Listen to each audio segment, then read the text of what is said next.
بسم الله الرحمن الرحيم.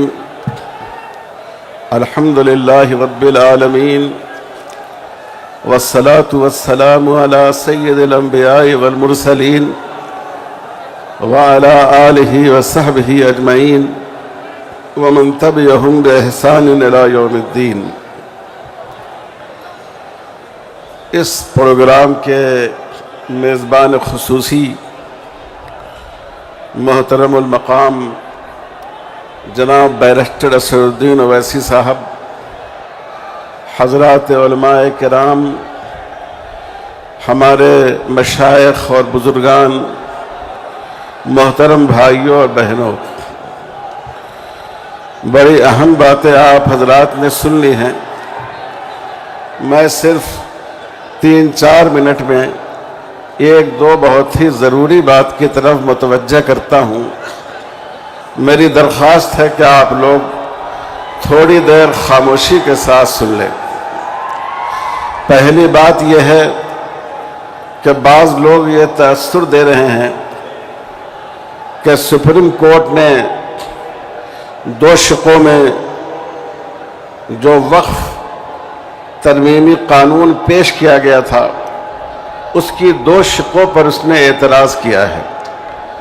وقف بائی یوزر کو قبول کر لیا ہے اور وقف کے مینجمنٹ میں مسلمانوں کی نمائندگی ہو اس کو قبول کرنے کا اندیہ دیا ہے.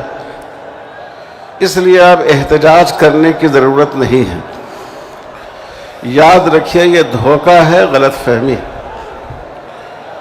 کورٹ نے اس قانون کو ابھی مکمل طور پر رد نہیں کیا ہے بلکہ وقتی راحت دی ہے.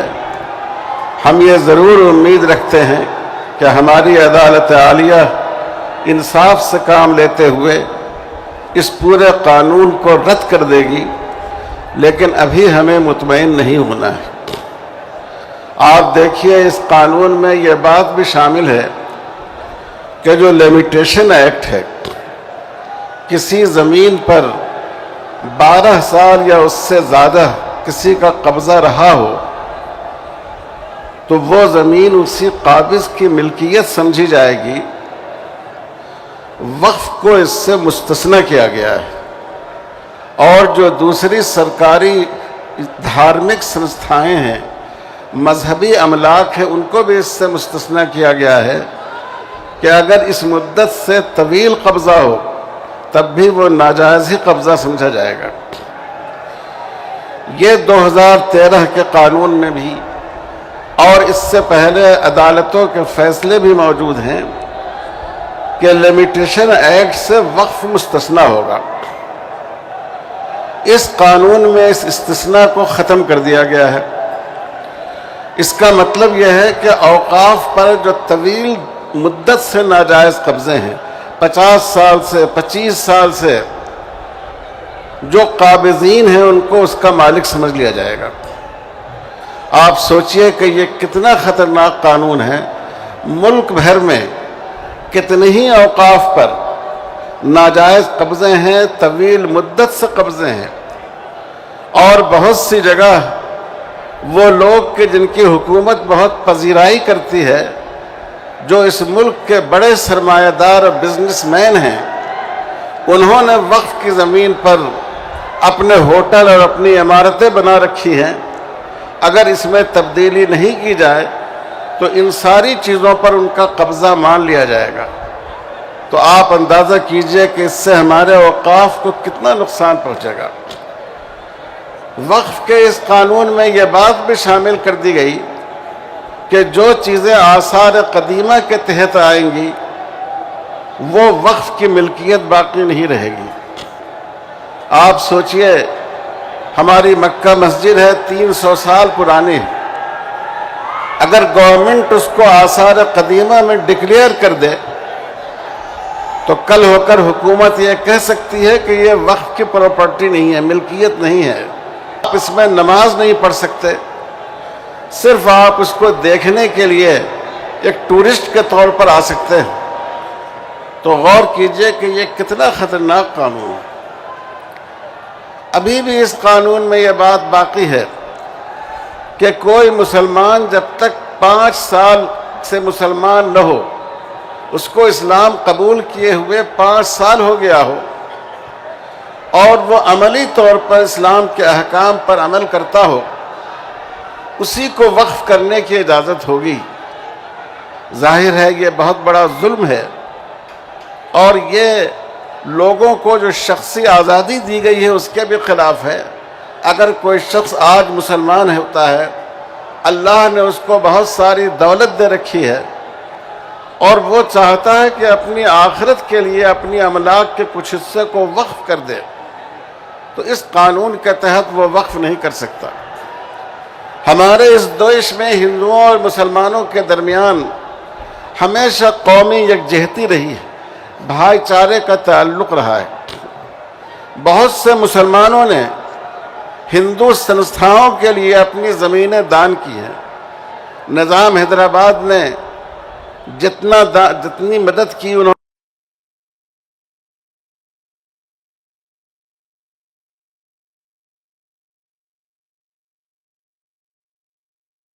نے اپنی مسلمان رعایا کے لیے بہت سی چیزیں وقف کی ہیں، زمینیں وقف کی ہیں، مسجدیں بنوائی ہیں، مسافر خانے بنوائے ہیں۔ اس قانون کے تحت ہمارے ہندو بھائیوں اور دوستوں نے جو وقف کیا ہو وہ سب وقف کے دائرے سے باہر نکل جائے گا۔ یہ میں نے چھوٹی چھوٹی مثالیں دی ہیں، اس لیے ہرگز غلط فہمی کا شکار نہیں ہوئی ہے۔ ابھی اس قانون میں کوئی بدلاؤ نہیں آیا ہے، اور یہ ایسی چھوٹے چھوٹے بدلاؤ سے ہمارا مسئلہ حل ہونے والا نہیں ہے۔ اس لیے عزم کیجئے، ارادہ کیجئے کہ جب تک یہ پورا قانون مسترد نہیں ہو جائے ہم اپنا یہ احتجاج جاری رکھیں گے انشاءاللہ۔ احتجاج جاری رکھیں گے آپ لوگ انشاءاللہ۔ انشاءاللہ۔ دوسری بات آپ حضرات سے یہ عرض کرنی ہے، آل انڈیا مسلم پرسنل لاء بورڈ تمام مسلمانوں کا متفق علیہ پلیٹ فارم ہے۔ یہ امت کی وحدت اور اجتماعیت کی علامت ہے۔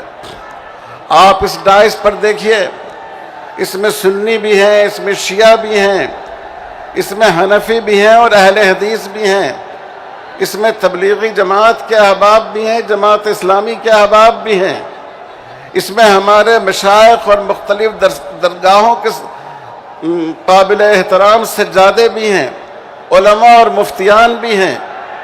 یہ آل انڈیا مسلم پرسنل لاء بورڈ کی دین ہے۔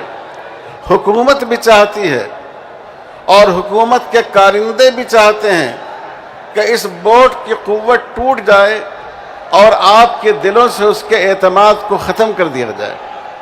افسوس ہے کہ ہمارے بہت سے مسلمان نوجوان اپنی نادانی میں سوشل میڈیا کے ذریعے مسلم پرسنل لاء بورڈ کو بے وزن کرنے کی کوشش کر رہے ہیں، ان کے خلاف جھوٹے پروپیگنڈے کر رہے ہیں، یا جھوٹے پروپیگنڈوں کو بغیر سوچے اور تحقیق کیے اس کی تائید کر رہے ہیں۔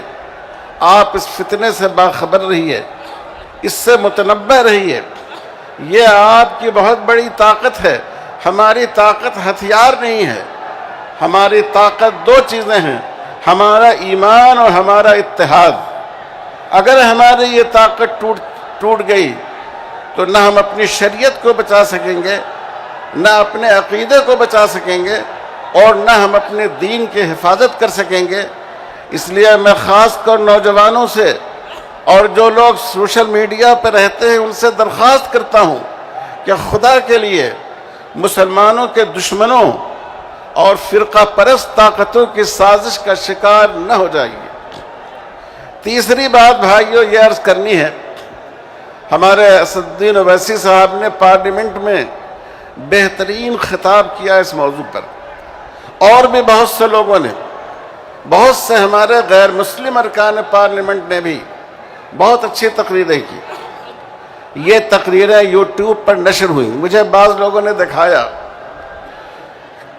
کہ یہ تقریریں جو موجودہ قانون وقف کے خلاف ہیں، ان پر جو مخالفین ہیں، جو فرقہ پرست ہیں، ان کے کامنٹ ہزاروں کی تعداد میں، اور جو ہمارے لوگ ہیں ان کی تائید میں ان کے کومنٹ نہ ہونے کے درجے میں۔ اسی طرح جب کوئی تقریر مسلمانوں کے خلاف، شریعت کے خلاف، مسلم پرسنل لاء کے خلاف کی جاتی ہے اور اس کو سوشل میڈیا پر ڈالا جاتا ہے، تو یہ نفرت کے سوداگر اور فرقہ پرستی کا بیج بونے والے وہ اپنے کامنٹ کے ذریعے اس کو تقویت پہنچاتے ہیں۔ دیکھنے والا سمجھتا ہے کہ یہی رائے عامہ ہے۔ میں درخواست کرتا ہوں نوجوانوں سے، اپنے پڑھے لکھے بچوں سے، کہ یہ چھوٹا سا کام ہے لیکن اس کے ذریعے آپ اپنے موقف کو تقویت پہنچا سکتے ہیں۔ جب کوئی آواز وقف کے اس ناجائز قانون کے خلاف اٹھے، آپ بڑی تعداد میں اپنی تائید کے کامنٹ اس پر دیجئے تاکہ دیکھنے والے یہ محسوس کریں کہ اس ملک میں انصاف پسند اور سنجیدہ لوگوں کی اکثریت یہ اس کو پسند نہیں کرتی۔ اور جب کوئی نفرت کا بول آئے تو آپ دلیل کے ساتھ مختصر الفاظ میں اس کی تردید کیجئے، چونکہ یہ زمانہ اسی کا ہے۔ رسول اللہ صلی اللہ علیہ وسلم نے نبوت کے بعد صفا کی پہاڑی سے اپنی نبوت کا اعلان فرمایا اور لوگوں کو توحید کی دعوت دی۔ چونکہ اس زمانے کا میڈیا یہی تھا، پورے مکہ کو اگر کوئی بات پہنچانی ہوتی تو صفا کی پہاڑی سے لوگ اس کا اعلان کرتے تھے۔ آج کا جو میڈیا ہے اور جس کے ذریعے ہم زیادہ سے زیادہ لوگوں تک اپنا پیغام پہنچا سکتے ہیں، ہمیں چاہیے کہ مثبت مقصد کے لیے، بہتر مقصد کے لیے سلیقے کے ساتھ ہم اس کا استعمال کریں اور اپنی آواز پہنچائیں۔ میں اخیر میں ان تمام حضرات کا جو یہاں تشریف لائے بے حد شکر گزار ہوں۔ یہ سارے لوگ اپنی جگہ آفتاب و ماہتاب ہیں، جن کی ملاقات کے لیے، جن کی زیارت کے لیے، جن کی ایک جھلک دیکھنے کے لیے کتنے لوگ ان کی بارگاہ میں حاضر ہوتے ہیں۔ اللہ تعالی ہم آپ سب کو جزائے خیر عطا فرمائے۔ ووٹ کی آواز پر آپ تشریف لائے۔ ہم اس اسٹیج سے خاص کر اپنے ان غیر مسلم بھائیوں کا اور ان اپوزیشن پارٹیوں کا بھی شکریہ ادا کرتے ہیں بورڈ کی طرف سے، جنہوں نے اس مسئلے میں پوری قوت کے ساتھ مسلمانوں کی تائید کی اور رات کے 3 بجے تک انہوں نے اپنی نیند خراب کی لیکن پارلیمنٹ میں موجود رہے۔ اور میں پھر ایک بار مجلس اتحاد المسلمین کا اور اس کے بلند نگاہ صدر جناب بیرسٹر اسدالدین اویسی صاحب کا شکریہ ادا کرتا ہوں کہ اس اہم جلسے کی انہوں نے میزبانی فرمائی اور اتنا بڑا پروگرام یہاں منعقد ہوا۔ اگر حکومت کے پاس آنکھیں ہوں گی اور اس کی بینائی ختم نہیں ہوئی ہوگی تو وہ اس مجمع کو دیکھ کر ضرور سمجھ سکے گی کہ مسلمان کیا چاہتا ہے اور مسلمانوں کی دل کی آواز کیا ہے۔ اللہ تعالی ہم سب پر رحم فرمائے، اس ملک میں اپنی پہچان اور شناخت کے ساتھ مسلمانوں کو زندگی گزارنے کا اور رسول اللہ صلی اللہ علیہ وسلم کے دامن نبوت کو اپنے ہاتھوں میں تھام کر جینے کا موقع عطا فرمائے۔ وصلی اللہ علی خیر خلقہ محمد وعلی آلہ وصحبہ اجمعین والحمد للہ رب العالمین۔